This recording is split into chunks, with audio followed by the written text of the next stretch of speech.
नमस्कार साथियों, मैं रवीश कुमार। एक बार फिर से स्वागत है आज की 50 बड़ी और धमाकेदार खबरों के सफर में। लेकिन शुरू करने से पहले बताइए आप हमें किस जगह से देख रहे हैं, कमेंट में जरूर लिखें। और अगर अब तक लाइक और सब्सक्राइब नहीं किया तो फटाफट कर लीजिए, क्योंकि आगे खबरें हैं एक से बढ़कर एक। इंडिगो एयरलाइंस की हारो फ्लाइट्स रद्द होने के बाद अब सरकार ने कारा रुख अपनाया है। नागरिक उड्डयन मंत्री ने आज कहा कि अगर इंडिगो ने अपनी व्यवस्था नहीं सुधारी तो उसके रूट और स्लॉट समय दूसरी एयरलाइंस को दे दिए जाएंगे। इससे यात्रियों को थोड़ी राहत मिलने की उम्मीद है।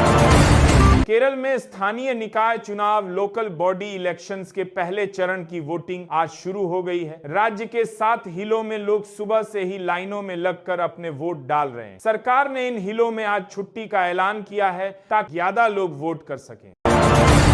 जापान के उत्तरी इलाके में आज सुबह 7.5 तीव्रता का बहुत तेज भूकंप आया है। झटके इतने तेज थे कि कई इमारतें हिल गईं और लोगों में दहशत फैल गई। प्रशासन ने सुनामी का अलर्ट जारी किया है और तटीय इलाकों में रहने वाले लोगों को सुरक्षित जगहों पर जाने को कहा है। लोकसभा में आज चुनाव सुधारों पर तीखी बहस हुई। कांग्रेस और अन्य विपक्षी पार्टियों ने चुनाव आयोग इलेक्शन कमीशन की निष्पक्षता पर सवाल उठाए। विपक्ष का कहना है कि वोटर लिस्ट के रिवीजन SIR में गैबजी हो रही है, जिसका जवाब सरकार ने दिया और आयोग का बचाव किया।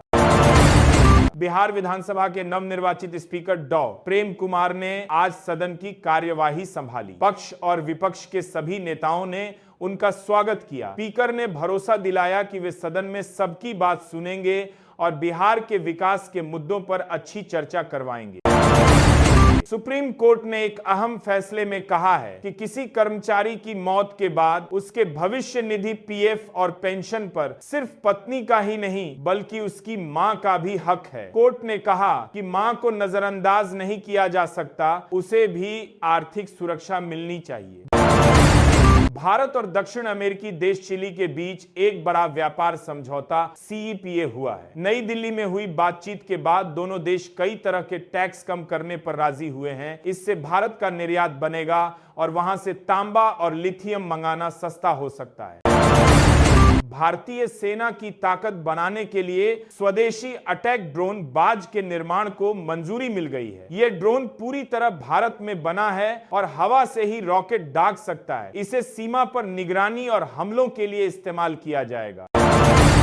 सुप्रीम कोर्ट ने एक दुर्लभ फैसले में कहा है कि बच्चों को मां की जाति के आधार पर भी अनुसूचित जाति SC का सर्टिफिकेट मिल सकता है, भले ही पिता सामान्य वर्ग से हो। यह फैसला उन बच्चों के लिए बड़ी राहत है जो अपनी मां के समुदाय में पल बढ़ी कर बड़े हुए। राजधानी दिल्ली में प्रदूषण का स्तर आज भी बहुत खराब श्रेणी में बना हुआ है। कई इलाकों में AQI 325 के पार दर्ज किया गया। धुंध की वजह से सुबह के समय विजिबिलिटी काफी कम रही, जिससे गाजियों की रफ्तार धीमी पड़ गई।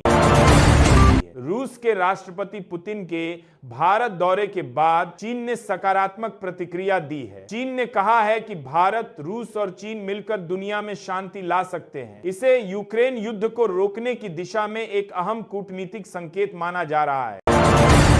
सरकार अब प्राइवेट कैब कंपनियों की मनमानी रोकने के लिए अपना खुद का ऐप भारत टैक्सी लाने की तैयारी में है। यह सहकारिता मंत्रालय के तहत काम करेगा और इसमें ड्राइवरों से कम कमीशन लिया जाएगा, जिससे सवारियों को भी सस्ता किराया मिल सकेगा। सप्ताह के दूसरे दिन सोने और चांदी की कीमतों में मिला जुला असर देखने को मिला है। अंतर्राष्ट्रीय बाजार में डॉलर के मजबूत होने से सोने के दाम थोड़े दबे हुए हैं, लेकिन शादी के सीजन की मांग के चलते घरेलू बाजार में कीमतें स्थिर बनी हुई।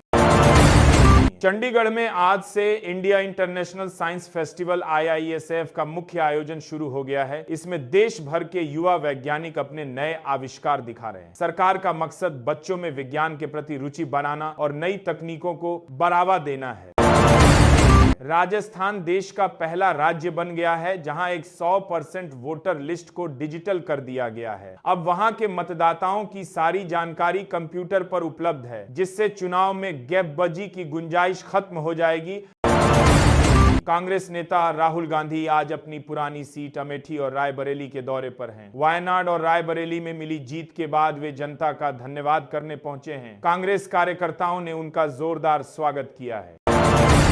हरियाणा पुलिस और गृह मंत्रालय ने साइबर अपराध से बचने के लिए लोगों को पॉज वेरीफाई रिपोर्ट का नया मंत्र दिया है। यानी किसी भी अनजान लिंक या कॉल पर जल्दबाजी न करें, पहले रुके, पॉज, जांच करें, वेरीफाई और शक होने पर तुरंत रिपोर्ट करें। एम्स के डॉक्टरों ने बढ़ती ठंड को देखते हुए ब्लड प्रेशर के मरीजों को सावधान किया है। उन्होंने कहा है कि ठंड में नसें सिकुड़ने से बीपी बढ़ जाता है, इसलिए सुबह की सैर धूप निकलने के बाद ही करें और नमक का सेवन कम कर दें। गोवा के जिस नाइट क्लब में आग लगने से 25 लोगों की मौत हुई थी, उसके मालिक अभी भी फरार हैं। पुलिस को शक है कि वे देश छोड़कर भागने की फिराक में हैं। उनके खिलाफ लुकआउट नोटिस जारी कर दिया गया है और कई जगहों पर छापेमारी चल रही है। संसद सत्र के बीच आज प्रधानमंत्री मोदी की अध्यक्षता में एनडीए संसदीय दल की बैठक हुई। इसमें पीएम ने सभी सांसदों को संसद में मौजूद रहने और सरकार के बिलों का पुरजोर समर्थन करने का निर्देश दिया। साथ ही विपक्ष के हमलों का तार्किक जवाब देने को कहा।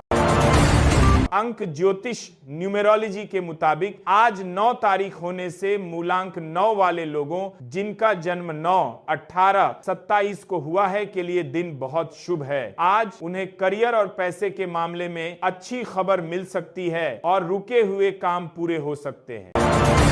चक्रवात दितवाह का असर अभी भी दक्षिण भारत के कुछ हिस्सों में दिख रहा है। तमिलनाडु और आंध्र प्रदेश के तटीय इलाकों में आज भी रुक रुक कर बारिश हो रही है। मछुआरों को समुद्र में न जाने की सलाह दी गई है।